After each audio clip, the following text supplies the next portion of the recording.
I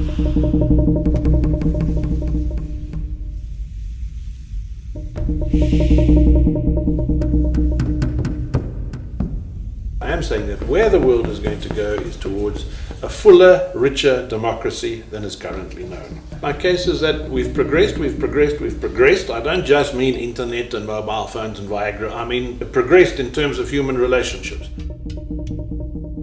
All that progress has led to greater levels of accountability to ordinary people. It has not led to us ruling. We're told that we rule. I rule naught. I don't know what you rule. I strongly suspect you don't rule anything more than I do.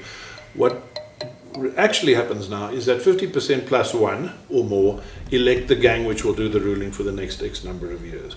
Now, the point is, when actual power belongs in the hands of actual ordinary people, that is you and me, when it's in our hands that power lies, when it's our leadership that our leaders are bound to, that's where we make the progress.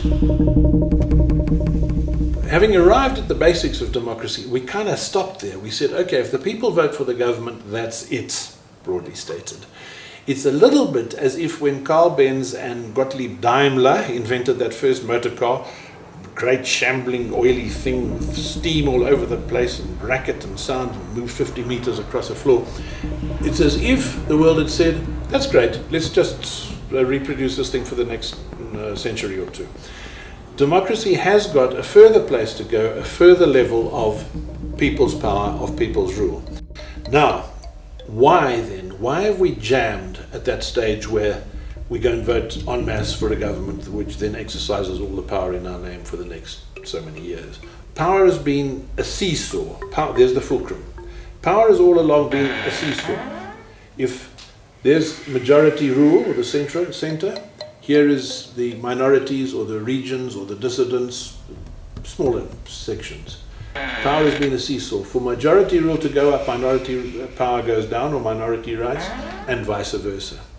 And all along, the majority has won out.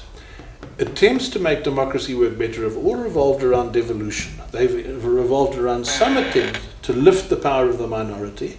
Central governments have said, no thanks, we don't really want that, and, well, you've never got anywhere.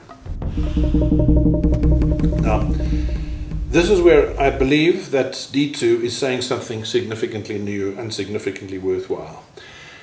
Power previously has been designed, or attempts to contain power have assumed that you contain it by limiting it. D2 says, hang on, let's contain power by increasing it. We're not only increasing the power of the majority, and we're not only increasing the power of the minority, we're increasing the power of the whole lot. That's the essence. Magnify power, magnify our ability to be ourselves, magnify our ability to rule over what matters to us, and you magnify stability, that deep stability, the real stability. How do we get to that state? As things are, somebody, theoretically more than 50% of the people vote for the government. The government then makes all the rules and filters rights down to other lesser institutions, provinces or towns within it.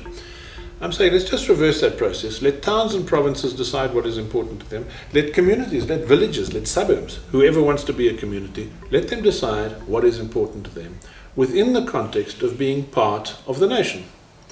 If my little village decides that it would like the bars to be allowed to be open until 1 a.m., and the nation has got a rule that says bars must close at 10 a.m., well, instead of saying the nation has decided the village has no rights, rather say who's interested in this village having its bars open until 1 a.m.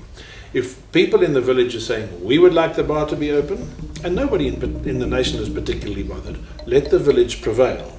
If the nation does say, for whatever reason, if the people of the nation, not a statute, the people of the nation say, no, we don't want bars open until 1 a.m., what we are saying is if the nation says, no, you can't have your bars open until 1 a.m., the nation must win.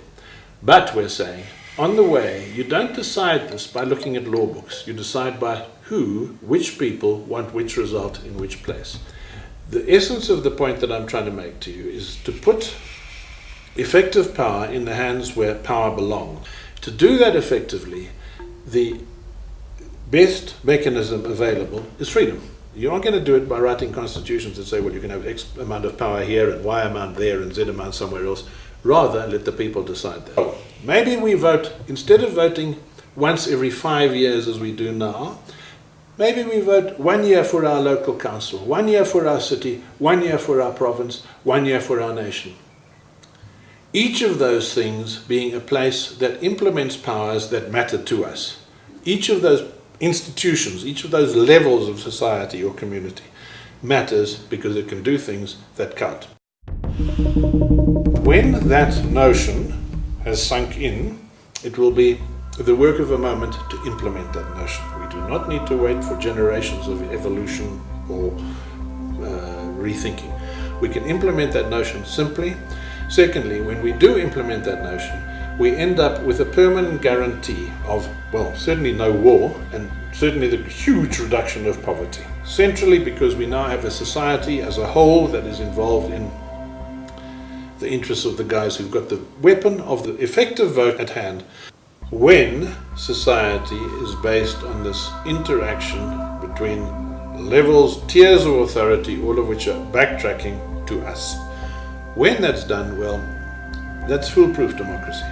When the notion is established that we're only halfway up the mountain of democracy and that the next step is quite easy to take, it will be taken.